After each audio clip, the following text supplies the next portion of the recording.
ট্রেনিংয়ের জন্য, সেমিনারের জন্য, ওয়ার্কশপের জন্য কোনো ধরনের অনারারিয়াম আমরা নিব না। আমার 7 জন কমিশনারও নেবে না, আমিও নেব না। আপনারা জেনে খুশি হবেন, এটা আমি আপনাদের সদয় দৃষ্টি আকর্ষণ করতে চাই।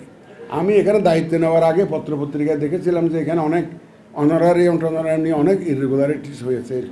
পত্রিকায় দেখেছে, নিউজ হয়েছিল যে খুব অপব্যবহার হয়েছে অনারারিয়াম নিয়ে।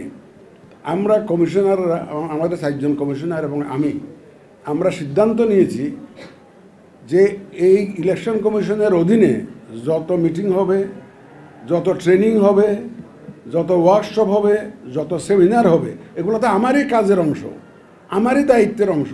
আমার লোকজনকে ট্রেনিং দেওয়া তো আমারই দায়িত্ব। এটা আবার আমার এক্সট্রা টাকা কিসের? আমি যখন একটা ট্রেনিং দেবো আমার লোকগুলোকে, এটা তো আমার দায়িত্বের মধ্যেই পড়ে। আমি যখন ফিল্ডে যাচ্ছি একটা সেমিনার অ্যাটেন্ড করতে, চিফ গেস্ট হিসাবে না হয়ে গেলাম আর কি, কিন্তু গেলাম, এটার জন্য কি আমার আলাদা পেমেন্ট লাগবে?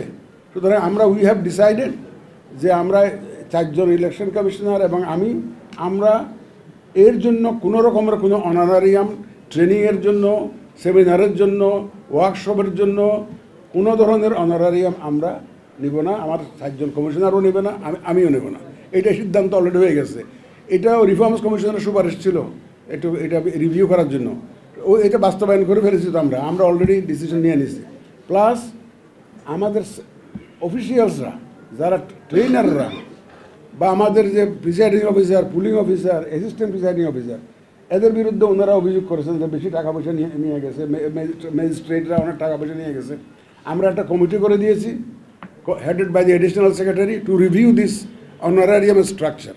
এই যে এক্সট্রা পেমেন্ট যে দেয় ইলেকশনের সময়, এটা রিভিউ করার জন্য। এটা আমরা এই রিভিউ করার পরে ওদের একটা রিপোর্ট পেলে then it will be easy for us to take decisions on that. এটাও একটা মোটামুটি রিফর্মস কমিশনের পরামর্শ, এটা আমরা বাস্তবায়ন করে ফেলেছি। তাহলে দুটো গেল, আমরা নিজেরা নিব না, এটা হয়ে গেল।